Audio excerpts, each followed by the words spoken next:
Merci Guillaume.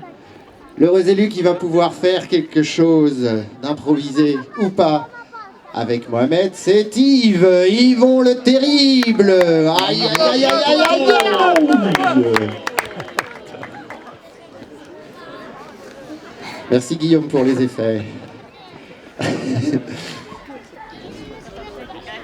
Allez.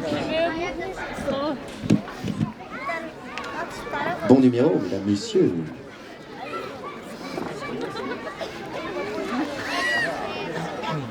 Tiens Malo, garde-les, peut-être on va faire des deuxièmes.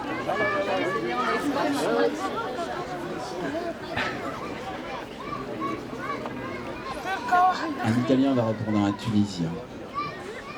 La première chose, c'est mon nom. La seconde, c'est le regard de ceux qui nous ont abandonnés. Ils continuent à fixer le radeau, incapables de regarder ailleurs. Mais il n'y avait rien dans ces regards, absolument rien. Ni haine, ni pitié, ni remords, ni peur. Rien. Leurs yeux. La première chose, c'est mon nom. La seconde, ses yeux. La troisième, une pensée. Je vais mourir. Non, je ne mourrai pas. Je vais mourir. Non, je ne mourrai pas. Non, je ne mourrai pas.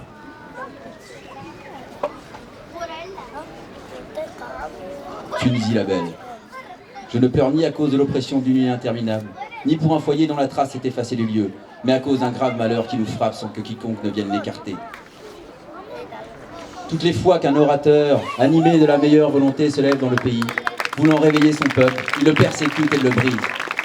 Pour endosser son âme, la camisole d'épine, éteigne brutalement sa voix divine, réduit son silence, son chant et sa complainte, s'acharne sur lui et le harcèle sans la moindre indulgence. Ainsi sont exposés les hommes loyaux, les artistes, à la merci des flèches mortelles qui les traquent ou qu'ils aillent. Les catastrophes se succèdent à leur guise, faisant de notre citadelle une terre conquise. Je ne pleure ni à cause de l'oppression d'une nuit interminable, ni pour un foyer dont la trace s'est effacée du lieu, mais à cause d'un grave malheur qui nous frappe sans que quiconque ne vienne l'écarter.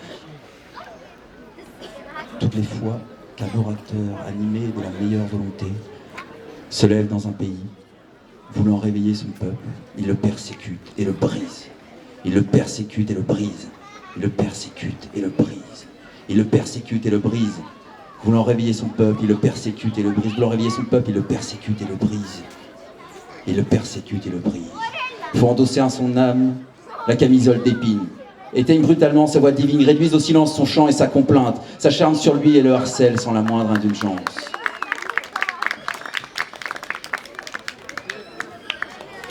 Ainsi sont exposés les artistes, que l'on fait taire sans cesse, partout de par le monde, ici même, sans bruit, dans le silence.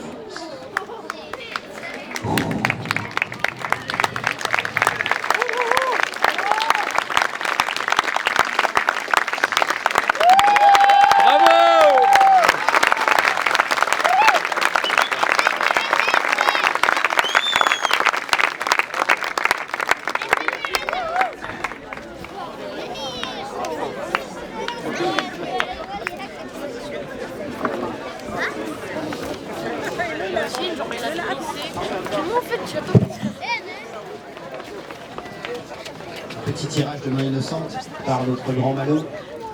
Grand par sa taille, grand par sa présence, grand par sa lenteur, grand par ses pas.